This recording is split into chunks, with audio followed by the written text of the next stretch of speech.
Oh yes, you're welcome back to African Colonization TV and Biafran history. They will give you everything happening around the world, Biafra, and things going on in Nigeria. Finally, the Deputy Speaker of Israeli Parliament has finally spoken about Biafra and the move of releasing Mazem Kanu. The Israeli Parliament, the Deputy Speaker of the Israeli Parliament, he has finally spoken concerning the issue of Biafra in Israel, how the move and how everything is happening, and all this help and all this move is coming from our lady Richard Wosu that marries an Igbo man and also is an Israeli woman, but she get married to an Igbo man that based in Israel and that did everything in Israel. But as you can see, we have been giving you updates concerning how she has been trying her best, going many places, so that the Israel government will sign the document concerning Biafra, and they will also recognize the Biafra nation, and also they will talk about the release of Mazem Kano. But as you can see, this is a very joyful move because as you can see here, at the Deputy Speaker of Israeli Parliament, he have now started looking into the issue of Biafra. In this video, you are going to watch everything. You're going to see everything, the way everything is happening. So don't skip any part of it because we bring to you a very powerful message today so that you will understand what is really going on around the world, because the issue of Biafra, in fact, it is getting hotter every day. You know, they thought that prisoning Mazen Kano would be the end of everything, but they don't know that prisoning him, in fact, it is an open door of many opportunity. Many opportunity is coming. As you're about to watch, like, subscribe, and make sure you comment down below what you think about the whole thing that is going on in Biafra land and also in Nigeria. Yes, so another beautiful update. My people, the Deputy Speaker of Israeli Parliament have sent a beautiful message to all Biafrans. Whether you are in the homeland or you dey diaspora, this message is for me and you, and I bet you will not want to miss it. Greetings, my wonderful people. Today is 18th of July 2026, and I am back again with a follow-up update about what is currently happening in Israeli Parliament as they are discussing Biafra. Trust me, our beautiful wife Richard wants to promise us say update go dey drop, my people. Say updates will be dropping bit by bit, video by video. So today we have another beautiful update all the way from Israel. So guys, I am going to be playing this video so that we go hear directly from the mouth of Deputy Speaker of Israeli Parliament, the wonderful message he sent to all Biafrans. It is very emotional. Let me allow you guys to watch this video, hear the message, and listen to analysis where this our sister will give us. Please, my people, the only help I need from you is as you are getting this message, my people, like this video. It will enable YouTube to push it out so that many of our people will see it. Do not forget to equally share it. Kanda also sola iwe fukwana na when you hear the bloodline, if another person deny you, your own blood will never deny you. With the message coming from Israeli Parliament today, it shows that Israel is our own bloodline. Let us watch the video. Biafrans all over the world, ihe anyị nọzikwa kịta bụ ị na-anụ good news, good news, good news. Ịma on a recent nwanne Maazị Nnamdi Kanu ha gara Knesset gaa meeting because of the freedom of Maazị Nnamdi Kanu and the freedom of Biafrans at large. O nwere okwu the chairman of the Knesset kwuru, the deputy chairman ihe o kwuru, o si that Biafrans, we want you to be free and you will be free. I'm gonna play the video. It's not like it's coming from me. It's coming from her direct, giving us complete assurance. Yes, you must be free. We want you to be free. Iha wobu from a bloodline. Is something that is coming from people that are related. This is families fighting for families. I'm going to read out the caption of this particular message. After reading it out, I'll now play the video. Kuno watch ya. Biafrans, we are going home. Don't panic. Don't listen to any other person. Don't listen to whatever they are saying outside the freedom of Biafra, because we know that we are going home. Let's go on. According to her, she said, Israel's Knesset deputy chairman sends powerful message to Biafrans. I saw this particular update from a Mazen Nnamdi Kanu's junior brother's page, Prince Kanu. According to him, he said, breaking, Israel's Knesset deputy chairman sends powerful message to the people of Biafra. In the powerful moment captured at the Knesset, Mrs. Limo's son Hamalek, deputy chairman of the Israeli Knesset and member of the Foreign Affairs and Security Committee, stands with Biafran delegates and declared. She stands with Biafran delegates and declared. You know that Mazen Nnamdi Kanu and some other members of 100 Men, you know Mazen Nnamdi Kanu, he recently selected 100 men. So some members from them went to Israel. So it is in that meeting that they went in Israel at the Knesset, at their parliament, that this woman declared this particular thing. Let's listen. We want you to be safe. We want to be safe, and we can do it together. We can do it together. This is a I want can get see we call what's here. Dear friends, we are going home. No matter what they do, no matter what they say, we are going home. I continue. For those who understand the weight, the heroine of Israel, who has been the IPOB since day one, is telling the world that Biafrans must be protected and saved. Israel sees us as flesh and blood. This is not ordinary diplomacy. This is family standing up for family. This is family standing up for family. Biafrans all over the world, we are going home. This is what they declared. We want you to be free, and you must be freed. You know how powerful that statement is. They stand with us. Something I told you people in my previous video, we will not see that ope horo ni ho for so bukonyi si ogandoga, which is Benji. Ko tinye aka na akwụkwọ a, o tinye ha n'aka, everything agwụgokwa. Benji tinye ha n'aka, just one statement total. Church agbasala. Nigeria yasa.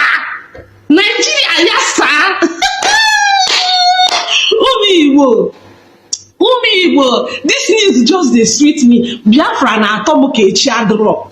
Ọ na-atọ m, ọ dị m nnọọ ka ọbịa kịta. Umiwo, let's watch the video.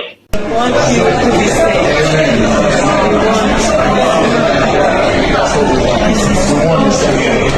We can do it together.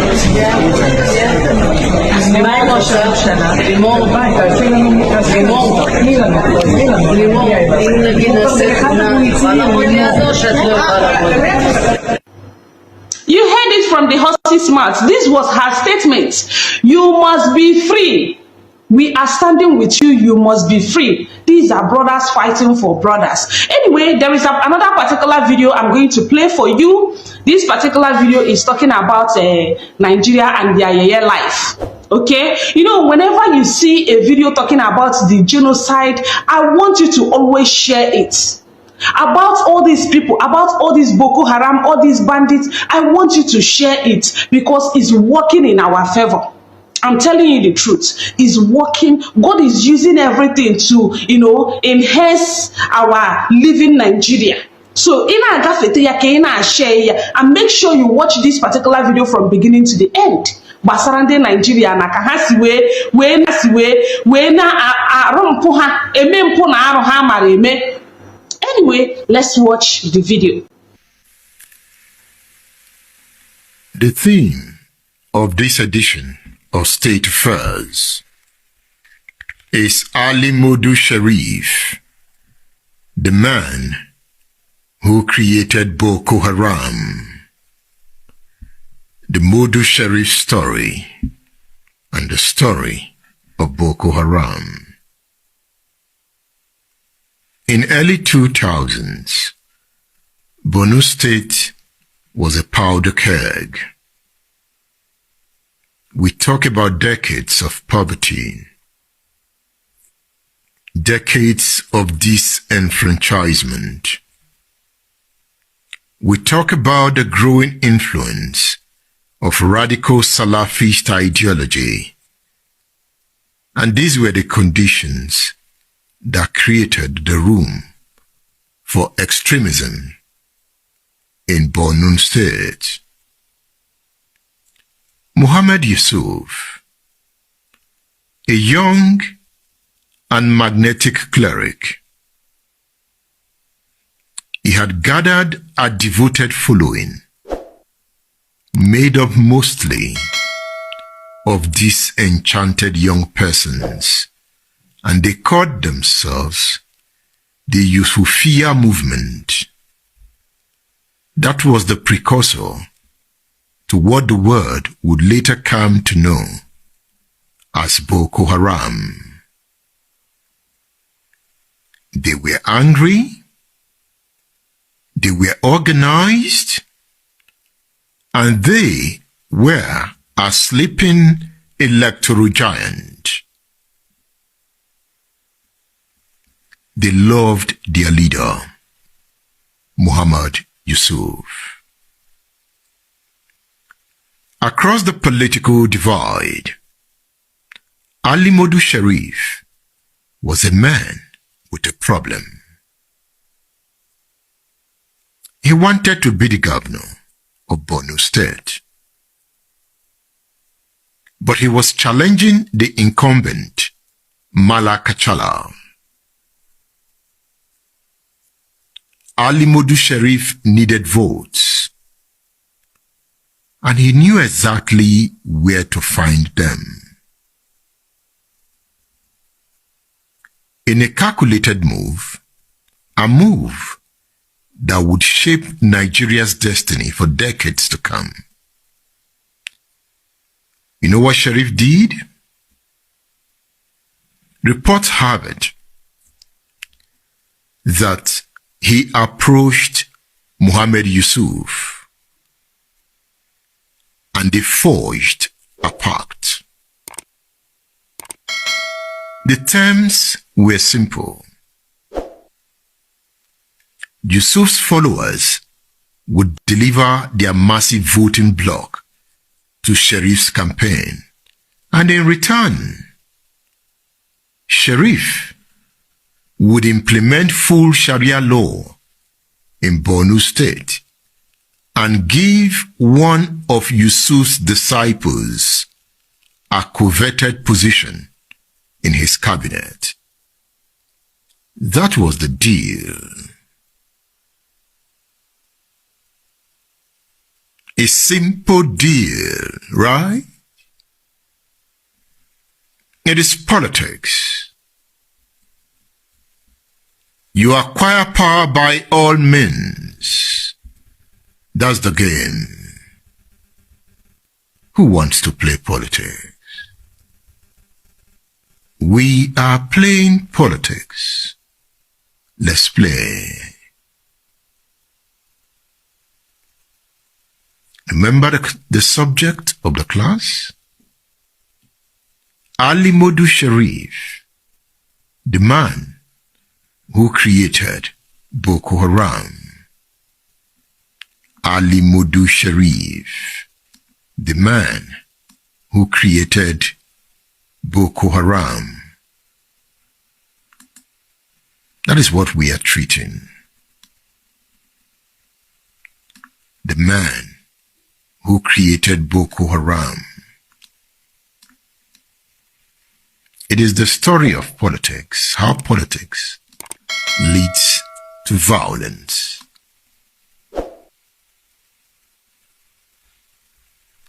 Let's dig into it. Ali Modu Sharif was a man with a problem. He wanted to be governor. He was challenging the incumbent Mala Kachala. By this time, Obasanjo had frustrated Mala Kachala. By this time, Mala Kachala was struggling to get a platform. Ali Modu Sharif was not a member of the PDP. He was a member of the All Nigeria People's Party, ANPP. But Obasanjo seemed to like him. While a member of ANPP, the president, a member of PDP, liked him. It is the Ali Modu Sharif story. It is about learning from the stories.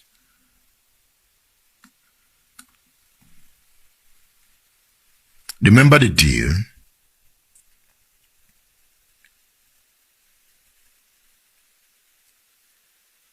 Sharif approached Muhammad Yusuf and forged a pact. The terms were simple. Yusuf's followers would deliver their massive voting bloc to Sharif, and in return, Sharif would implement full Sharia law in Borno State and give one of Yusuf's disciples a coveted position in his cabinet. The marriage of convenience was sealed. Yusuf's followers threw their weight behind Sharif. They publicly attacked Kachala as a bad Muslim. They campaigned vigorously for their new political ally, Modu Sharif. Sharif won the election in 2003. He assumed office. But, as we shall see, he had no intention of keeping his promises to Yusuf. Is that not politics?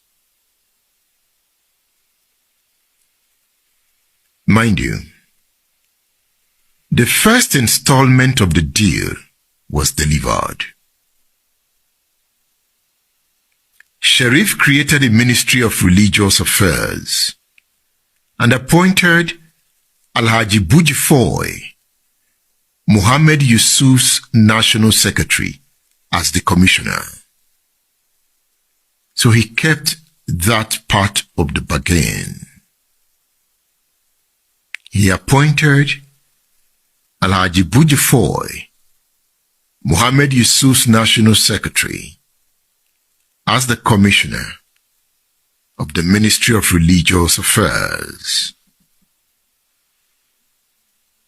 On the surface, it appeared that Sharif was honoring his commitment. But the full and rigorous implementation of Sharia law, including traditional criminal punishments like amputation and stoning, was abandoned. Sharif limited the Sharia courts to civil and social matters, effectively neutering the very system that brought him to power. Yusuf, realizing he had been used, began directing fiery sermons against Sharif's government from his mosque. He branded the governor an apostate, and the relationship soured. In 2007, Bujifoy resigned from Modu Sharif's government in protest. By this, the sect severed all ties with the Sharif administration. By then, the damage was already done. Boko Haram is also a product of politics. Nigeria's politics, represented by Ali Modu Sharif.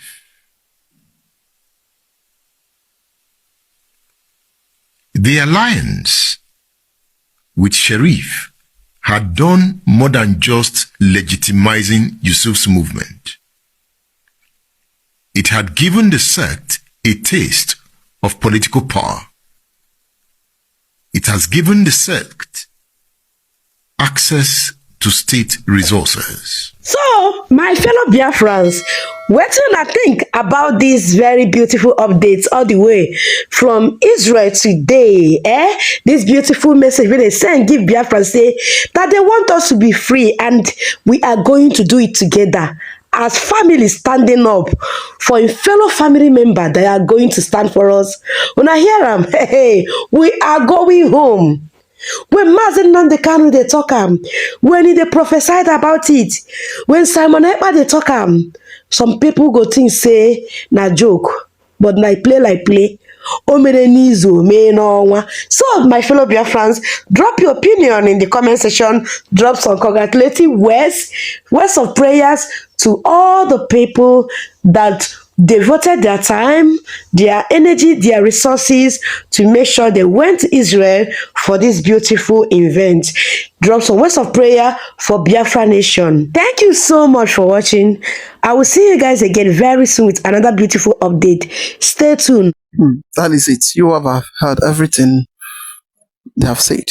In fact, this is a very great move. It is a sign to tell you that the Biafran cry, the Igbo cry, that the world is hearing it.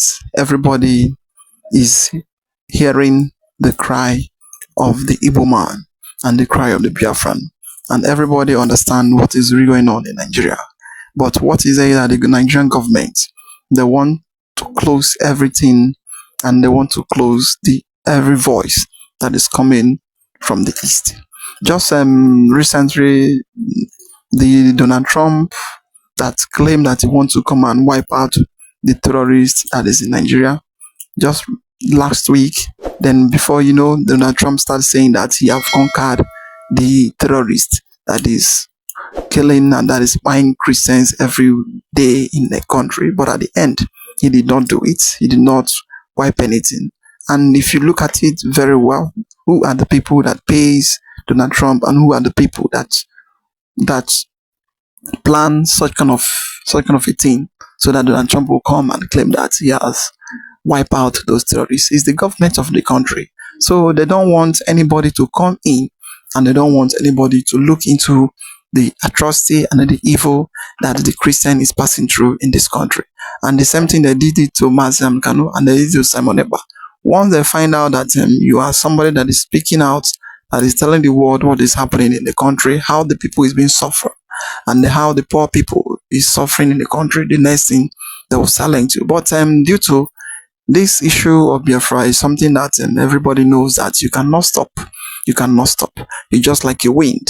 Nobody can stop it. No matter how you try, you cannot stop it. So no matter how it is, it must still grow. And any part, any zone, any place you want to grow to, it will grow to that side. So no matter whatever you do, that is what is this, and that is how it is. The Biafran move and the Biafran struggle, it is something that is a spirit. A spirit, you cannot stop a spirit. That is how it is. In fact, it is a very great move. It's a very great move from Israel.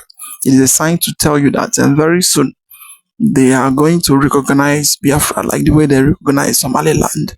That is very soon. That is what everybody is expecting. And that is very, very soon.